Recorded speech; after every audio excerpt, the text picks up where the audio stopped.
What's up, y'all? Welcome to the second episode of Lightning 97. And today we're going to be talking about moving from being reactive into being an observer. Let's get into it. So, as you can see, the eye is getting a lot better. The first thing I wanted to touch on is I sustained an eye injury in a boxing gym. So, I'm just waiting for it to recover as much as it can. And, you know, I'll touch more into that on the next episode, but right now it's definitely a sensitive subject. It just, it is what it is. But it's healing a lot better, as you guys can see from yesterday. So I'm really happy about that. I can't wait to get back into training and just get back into training, and when the time's right to show you, go on a little walk to get this video done. And like I said, the main theme about this video is moving from being very reactive into just being an observer of other people's behaviors, but also your own thoughts and your own behaviors, and also what your reactions would have been. And for the longest time, I always felt like I could over explain to make people understand my point of view. But because of my boxing coach, actually, I was able to move more into an observer state faster. But when I started doing that, I realized you actually can't over explain to some people, because they may actually understand you, but their ego won't allow them to say that. And the list gets even deeper, but is there any point of explaining? The point is, you don't need to. So the reason that I always wanted to do that is because I wanted people to understand how I think about situations, how I'm able to be so forgiving, all of these things. But I realized something that could be considered a strength like that could actually be perceived by other people as a weakness and taken advantage of and exploited. But once I actually started to be quiet, I was able to see the things more clearly than I could before. So a big shift that happened when I just started to observe other people's reactions and what they would do to try and get a reaction out of me, whether this be friends, maybe exes, anything like that, was that I stopped making excuses for them. So for the longest time, I used to say to myself, such and such person has shown me potential. And so because they've shown me that potential, but they're not able to be consistent with it, then I'm going to give them a chance to continue to live up to that potential, no matter how many times they burn me, right? Stupid. I'm not going to lie. Absolutely stupid. But, it is what it is. That was my train of thought. Because in my life, I made a lot of mistakes growing up. I continue to make mistakes to this day.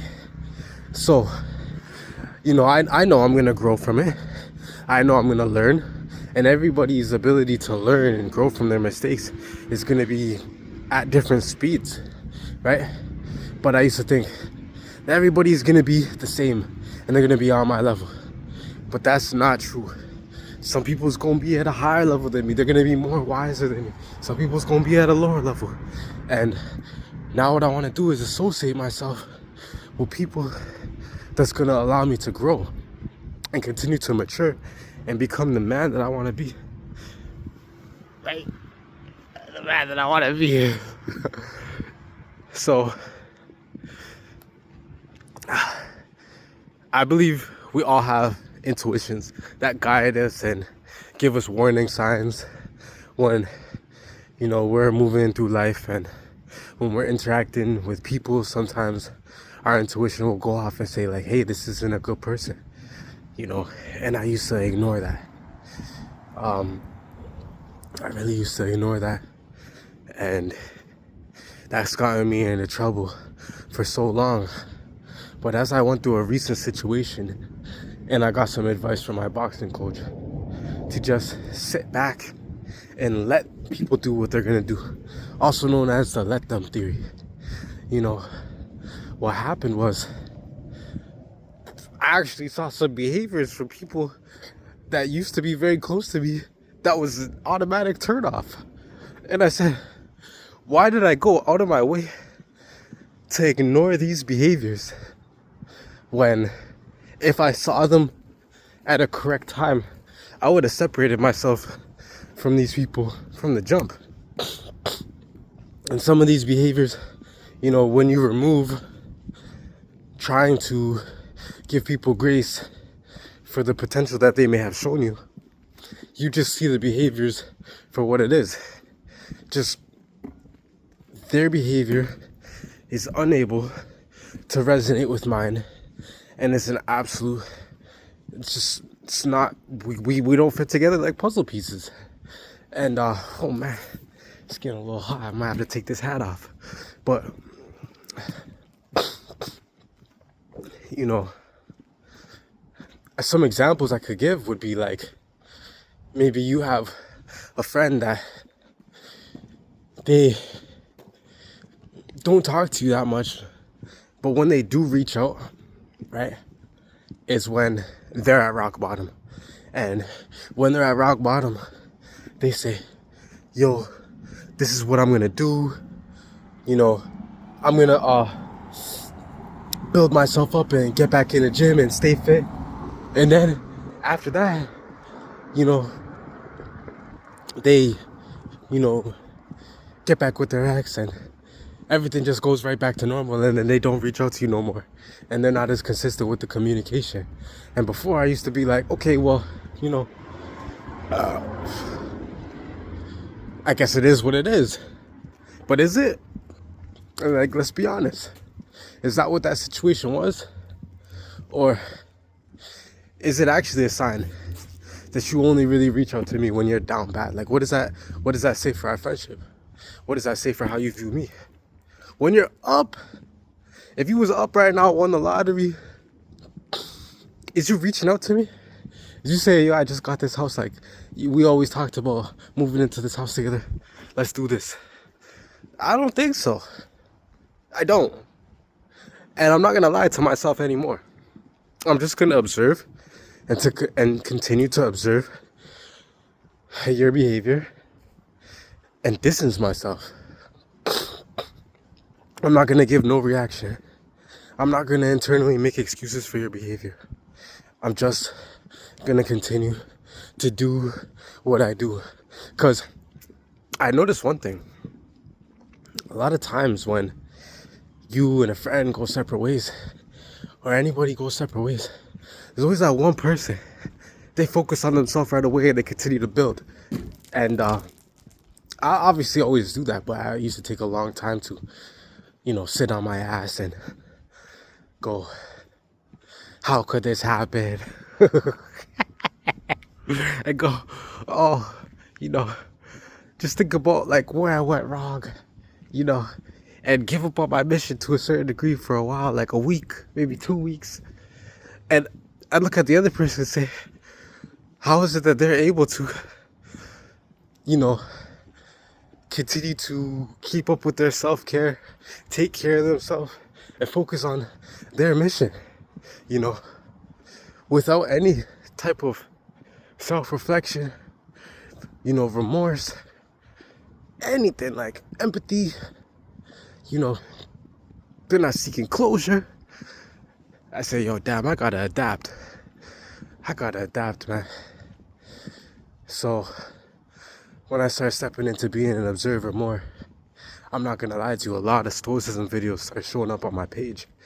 And when I was reading the Bible, a lot of different things started coming to my attention. You know, Bible verses like, guard your heart. You know,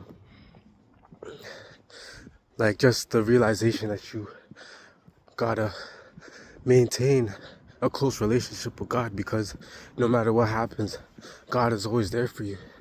And I just started realizing who was really there for me and who wasn't. Who, when I stopped giving them excuses, was showing that they're selfish, or showing that they actually wanted to build and grow with me.